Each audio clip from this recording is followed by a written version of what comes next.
Hello and welcome, I am King Zakri with MMOplay.com, and today we are reviewing Dragon Ball Z Dokkan.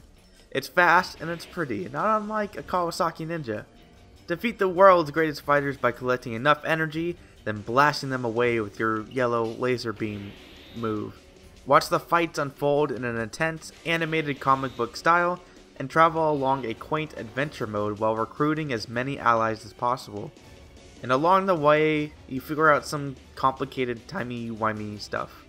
Typical of this genre, you tap something, then you get a nominal effect, but in Dokkan, you're treated to a fast, action-packed cinematic upon completing a turn. Not only that, but the mini-movie changes based on how well you did.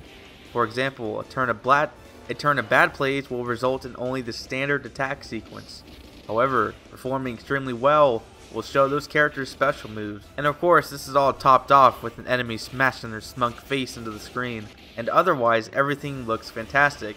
Colors are vibrant and lively, characters, effects, and environments all look true to the show. My single complaint is the lack of frames. Battles would look significantly smoother if there was just more than the same two actions repeating each other.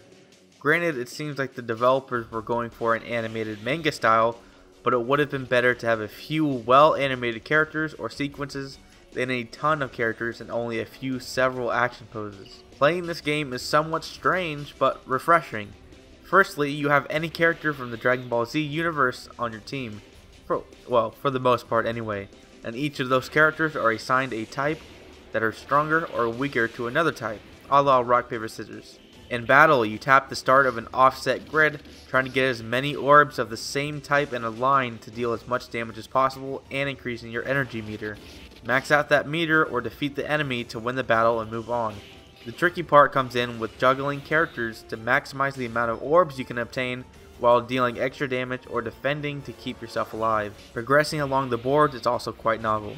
Instead of moving from space to space, fighting battle after battle, you have a choice of 3 moves, which is randomly assigned from 1 to 6.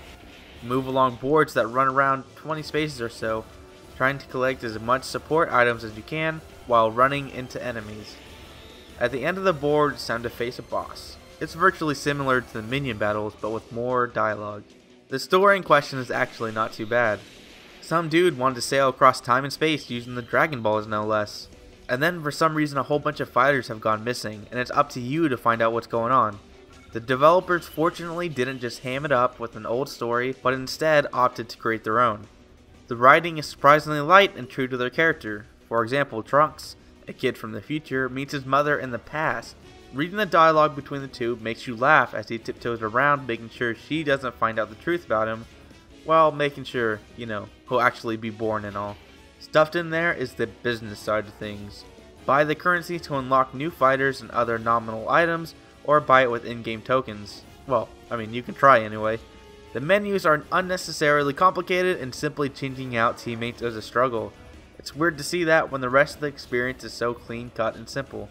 Dragon Ball Z Dokkan isn't especially complicated or graphically spectacular, but it's fast and visually appealing for a mobile device. Battles and board movement are refreshingly different from a world of carbon copy games, while retaining interesting dialogue and an intriguing story against the backdrop of pretty cinematics. A pleasant 7 out of 10. Once again, I have been King Zakri with MMOplay.com. Thanks for watching.